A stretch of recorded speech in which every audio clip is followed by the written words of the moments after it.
Somehow, I lose my balance. And guess what happened? I tripped and fell face first. I'll say body first into the mud. Did you hear what I just said? Picture me falling face first into the mud in slow motion.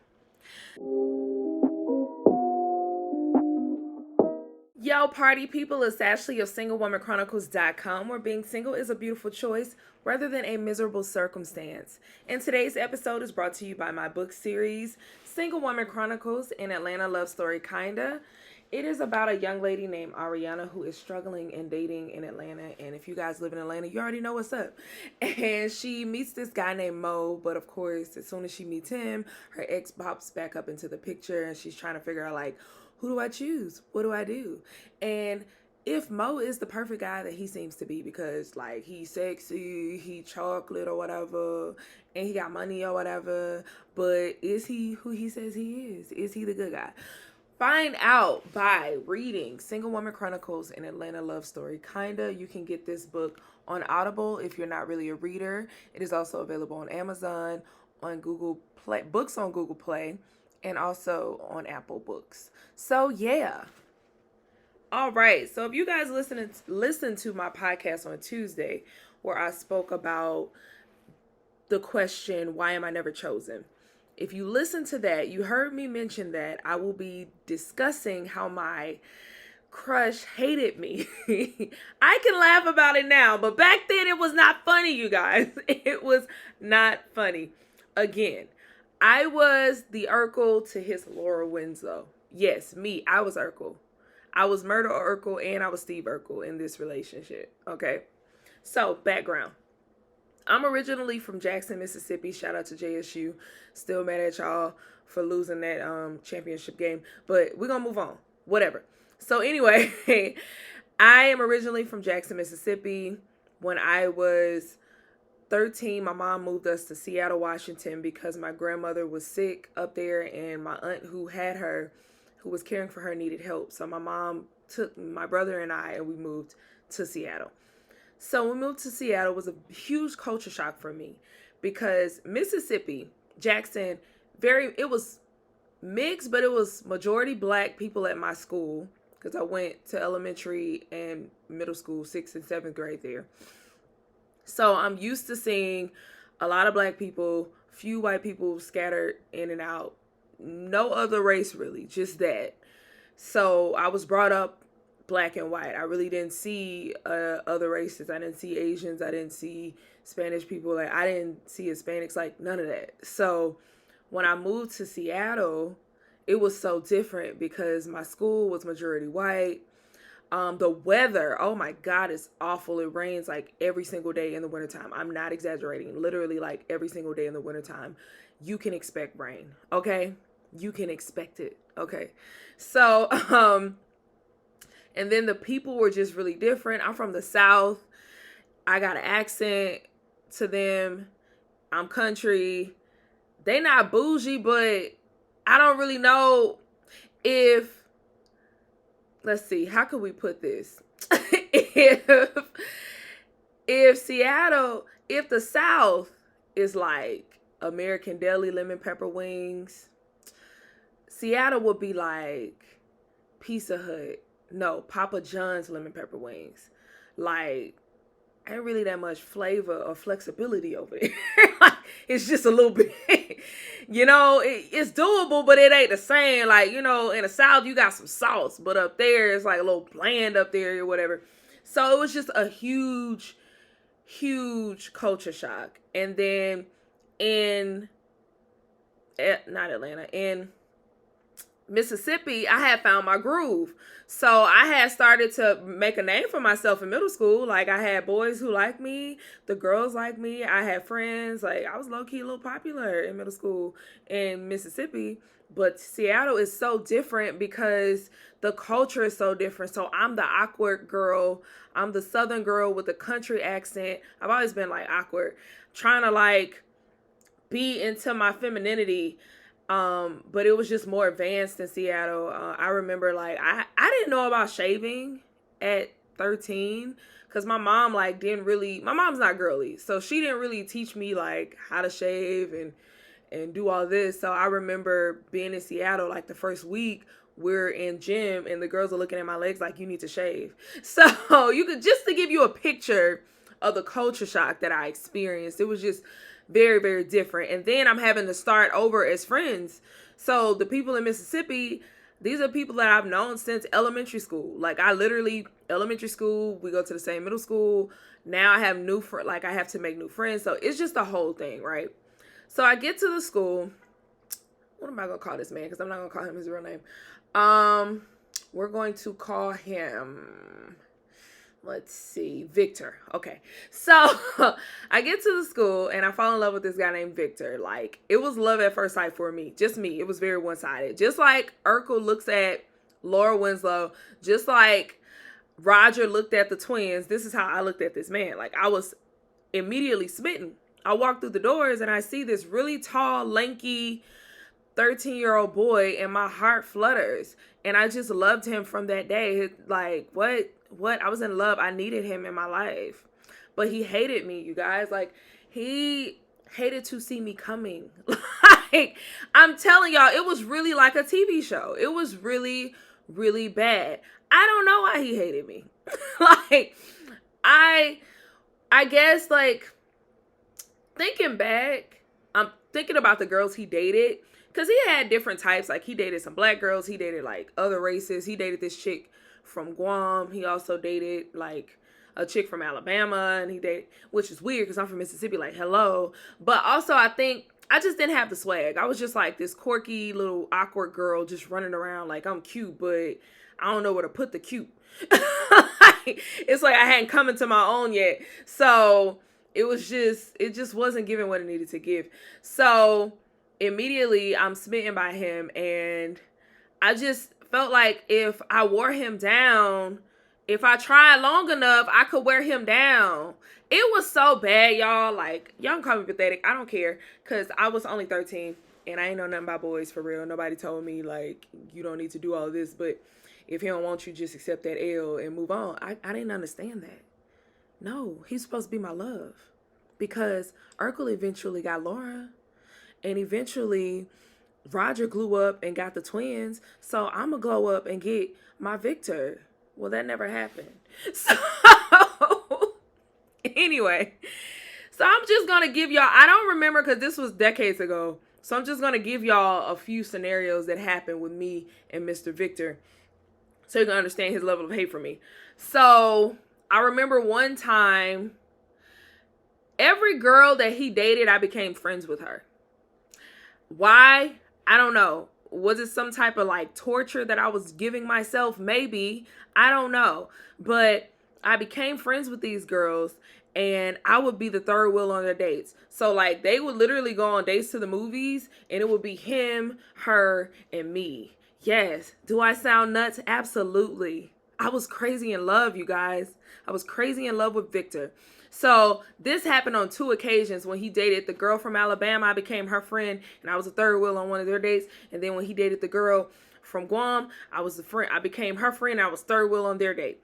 There came another scenario where we were outside. So lunchtime was pretty cool because they just released us, and we could like go outside and play basketball. We could just go outside and chill, hang out, or we can go in the cafeteria and hang. Like, it was chill. So usually the group of friends, we go and just hang by the court.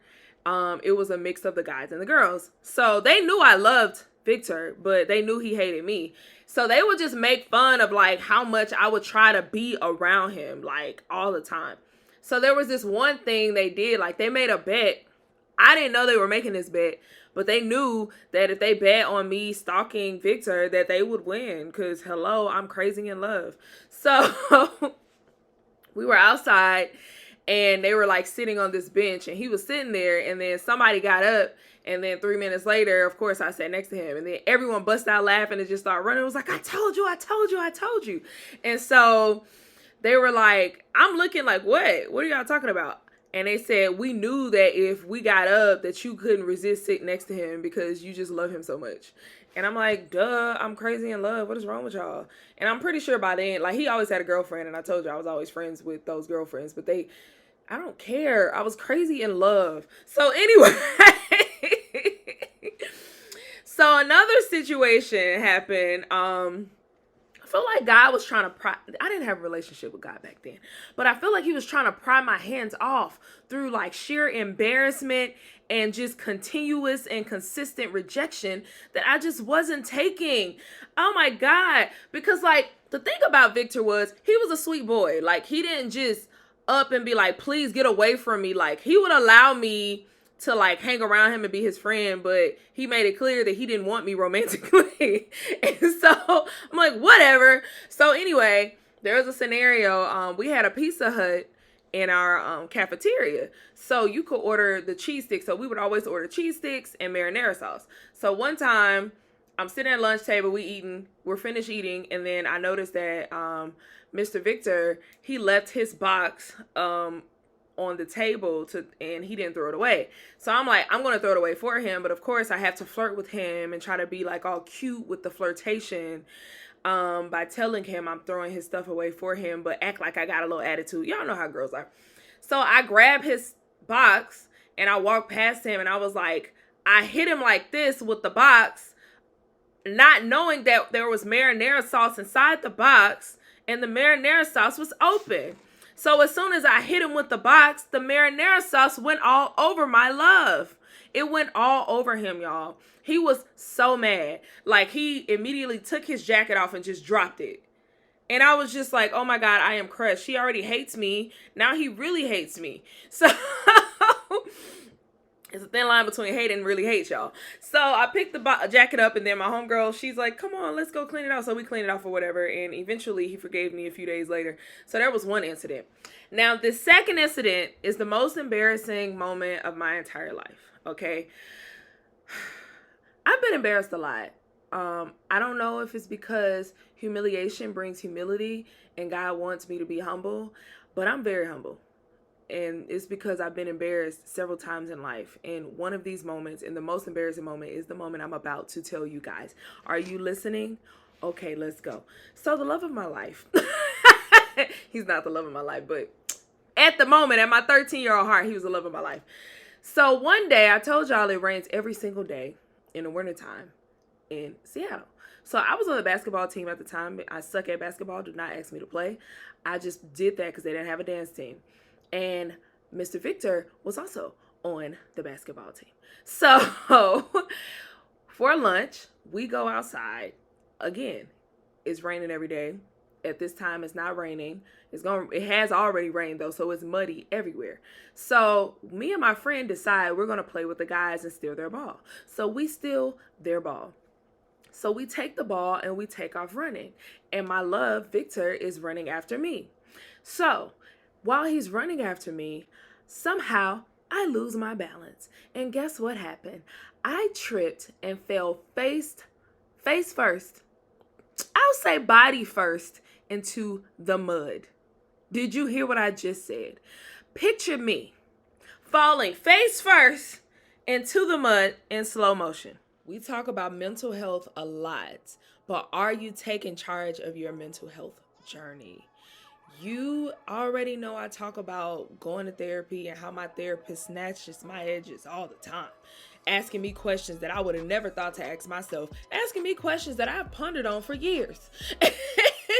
But I want that for you. I want growth for you. I want the best version of yourself, because the only way to reach your goal, your potential, your destiny is to become the best version of yourself. And let that begin with therapy. So let's start with Talkspace. Talkspace has a promotion right now where you can get $100 off your first month. All you need is the code SPACE. Yes, SPACE, SPACE. Click the link in the description box to get Talkspace right now today. Let's start 2023 off right. We out here. I already told y'all we out here. So get it right now. Click the link wherever you're listening. Spotify, Apple, it's in the description box, even YouTube. Get it right now. $100 off. Like $100, that's a lot of money. Y'all better come get this. Come get this therapy. Come get this therapy. Face first. This man didn't help me up. He actually stepped over me, grabbed the ball, and walked off. It is noon. School lets out at 2. I still got 2 more periods, and I am muddy. My entire everything is muddy. I have to pick and decide, how are you going to respond? Are you going to be a quitter and get up and you're going to cry because you're crying and you're crushed inside? No, you're a winner. So you're going to cry on the inside like a winner. And you're going to get up and act like this mud doesn't faze you, because this mud doesn't faze you because you're in the front of the love of your life. So you got to show him that you're a strong woman. So I got up, acted like I wasn't tripping, and was like, oh, it's okay. My mom's coming to get me early anyway. I'm going shopping today, blah, blah, blah. So I go in the bathroom, wipe myself off, and go to class until my mom comes to pick me up. But she actually was coming to get me early, thank God. And yeah, that was the most embarrassing moment of my life. And that was another moment where I was spit in the face by the love of my life, Victor. So I felt the need to share this because we have to understand what shapes our attitudes towards love a lot. And in the episode, Why Am I Never Chosen? This was a moment, I was so young. I was too young to process this, but I was very strong and kind of like keeping myself positive in moments like that. But I was facing a lot of rejection from my love. And I know I've been joking throughout this, but I do know that deep down it did affect me, because I remember like years later when I did hit my glow up, like I wanted Victor to see it. I didn't want him. I just wanted him to want me. And I feel like a lot of the times we get in moments like that, like when you're rejected by somebody and you want to rub it in their face, like, look at what you lost out on. It's because you like kind of want that validation. Like you still want validation from that person because this is a person that you kind of like chased for so long. But like now, I don't need that validation anymore. God definitely freed me. I remember in the past when a guy fumbled the play, which is me, like if a guy fumbled me, I would love, Cardi said it in a line. She said, I love texts from my exes when they want a second chance. I still like that, but I don't need that. Like back in the day, I would need for a guy to like hit me up to prove that I was valuable to him. Now I don't need that. I don't care. Like first of all, you'll probably join this block party, which means I have blocked you. But secondly, it's like, okay, it's really not like, okay. I don't really need your validation no more, because I've come to the conclusion that we ain't gonna be it. I'm okay with rejection now because I'm not everybody's forte. Like and not everyone's not mine, and I'm okay with that. So years later, I did like reach out to one of our mutual friends, and this was like, we was in our early 20s, y'all. Mind you, I was only in Seattle for 1 year. I was 13. We moved to Atlanta when I was 14. So I lived all this life, went to college and all this, and then went back and hit somebody up in Seattle when I was like 21 to see where Victor was, because I'm like, I just want to reach out so he can see how fly I am now. But of course God blocked it. I think he's married with kids now.